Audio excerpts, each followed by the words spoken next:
Espace TV. Espace TV, le 10 minutes.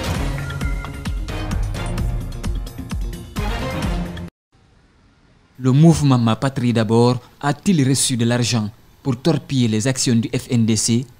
Ces jeunes frondeurs sont accusés sur une liste qui circule sur les réseaux sociaux d'avoir perçu 700 millions de francs guinéens pour saboter les actions du Front National pour la défense de la Constitution. Comment est-ce qu'on peut publier hier, on publie une liste des personnes qui ont reçu, soi-disant reçu 700 millions de francs guinéens pour déstabiliser le FNDC, et le lendemain, où mon nom ne figure pas, le lendemain, on monte une vidéo, on donne de l'argent à une personne pour qu'il puisse diffamer cette personne qui est moi, parmi d'autres personnes, dont Bella et autres personnes, pour dire que nous sommes les responsables, nous voulons vraiment déstabiliser le FNDC. C'est du montage. Sur la liste qui circule, pas de cachet ni de signature visible. Eli Kamano est cité parmi ceux qui auraient reçu de l'argent. Pour Ibrahim Keïta, ce document est un simple montage pour le discréditer. À partir du moment que la Constitution est claire dans son article 27, on ne peut pas continuer à réclamer une chose et son contraire. Alpha Condé a parjuré la Constitution de mai 2010, il doit partir. Et si dans ce cas, toute personne qui ne se lance pas dans cette posture que nous, notre plateforme revendicative exige, nous sommes obligés de nous démarquer. Ces jeunes frondeurs accusent des leaders du FNDC de refuser tout débat contradictoire à l'interne. Après un an, nous sommes en train de manifester, il faudrait qu'on se retrouve sur table et enfin qu'on discute ce qui a marché, ce qui n'a pas marché. C'est cette question qu'on ne veut pas qu'on discute à l'intérieur du FNDC. Pourtant, il y a eu plusieurs morts. Il y a eu des dégâts. Des leaders du Front National pour la défense de la Constitution contactés n'ont pas souhaité s'exprimer sur le sujet. Faut-il s'inquiéter? Il y a bel et bien des raisons.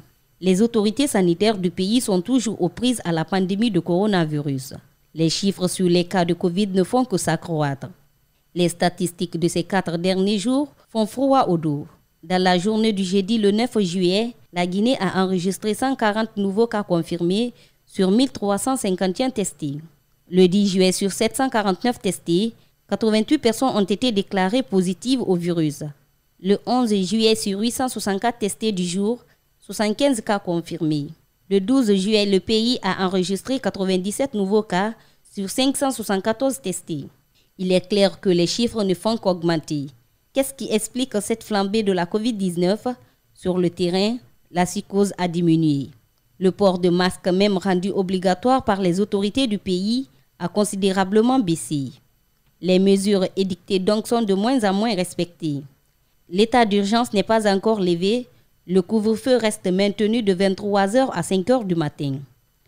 En attendant l'adresse à la nation du président de la République le 15 juillet prochain, les Guinéens sont appelés à respecter scrupuleusement les gestes barrières.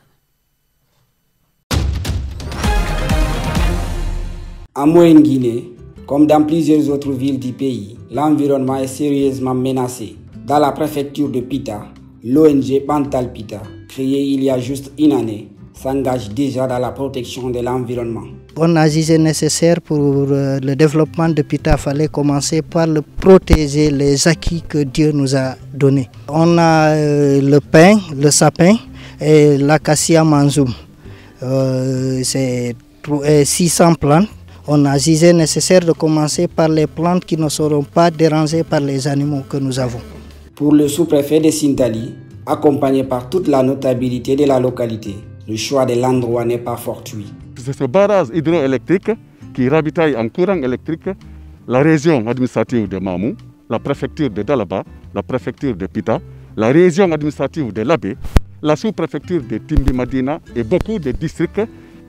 Donc c'est pourquoi nous avons jugé nécessaire d'envoyer cette fois-ci le rebasement vers l'ouest de ce barrage que vous voyez, car vous connaissez l'importance de ce barrage. L'importance de ce barrage pour le pays a par ailleurs poussé le secrétaire général chargé des collectivités décentralisées de Pita à plaider auprès des populations de Sintali pour le suivi et l'entretien des plans. Le reboisement, c'est un acte civique que chaque citoyen doit se battre pour faire. En plus de ça, si le reboisement c'est le contrôle et le suivi qui est très difficile. Il ne s'agit pas de reboiser, mais il s'agit de contrôler ce que vous avez planté. Si le suivi et le contrôle n'est pas là, le travail est foutu à l'air. Le barrage là, c'est un bijou pour la préfecture de Pita en particulier. Mais en général, le Fouta et la République de Guinée, nous avons constaté les missions d'inspection de l'environnement qui viennent ici. C'est, comment dirait, presque c'est la déception totale. Les résultats qu'on nous communique, c'est la déception totale. Et cela est dû à l'effet de l'homme même sur la nature. Couper les bois. Quand vous coupez une plante, vous reboisez 10, ça donne de l'avantage. Mais quand vous coupez, vous ne reboisez pas. Vous êtes en train de détruire la nature. Ces 600 plans de l'ONG Pantalpita permettront sans doute de protéger l'écosystème en général, mais particulièrement le barrage de Kenkong. Les employés du train Conakry Express sont mobilisés à nouveau pour dénoncer leurs conditions de travail. Ils disent tirer le diable par la queue et exigent le paiement de leurs 3 mois d'arriérés de salaire promis par les autorités depuis un moment. On est complètement coincé, on ne sait quoi faire. C'est le directeur général qui déguerre ce dossier et qui nous ont promis, eux tous, avec le ministre, par rapport à l'information que nous avons reçue, que les 3 mois sont acceptés, seront payés, mais à la fin de chaque mois, sera accompagné par 1 mois d'arriéré. Donc dans ça, nous nous sommes abstenus, tout en attendant que tout sera bien fait. Pourtant, un montant de 13 milliards de francs guinéens serait déjà débloqué récemment pour payer ces travailleurs et ceux de la société Al-Bayrak spécialisée dans le transport urbain. Rien encore ne leur a été payé. Ce qui a été dit par le ministre, monsieur le ministre, qu'ils ont débloqué les 13 milliards juste pour le transport. Conakry Express et Al-Bayrak. Donc nous croyons que tout va bien maintenant, parce qu'il y a eu un débloquement, il y a eu un fonds qui est là. Le directeur général de la Société nationale des chemins de fer est accusé de refus de paiement de cet argent aux travailleurs. Hors caméra, ce responsable a rejeté ces accusations et a tenté de clarifier les choses. La dernière revendication des travailleurs a envoyé plusieurs d'entre eux au chômage. Cette fois-ci encore, ils persistent et restent droits dans leurs bottes, même si les motifs de leurs revendications ne sont pas reconnus par leur département. Relativement préservée, tant en termes de contamination déclarée que de décès dus au virus, l'Afrique a dépassé ce mois-ci les 10 000 morts et les experts estiment que le pic est encore loin d'être atteint.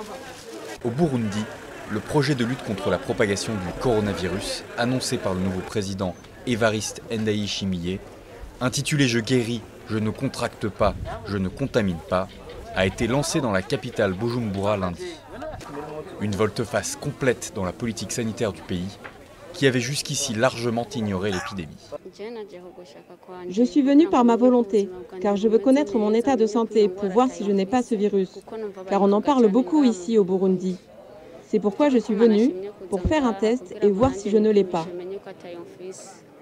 Et près de la moitié des cas recensés en Afrique sont concentrés en Afrique du Sud, qui comptabilise plus de 220 000 infections et 3 600 décès recensés à ce jour.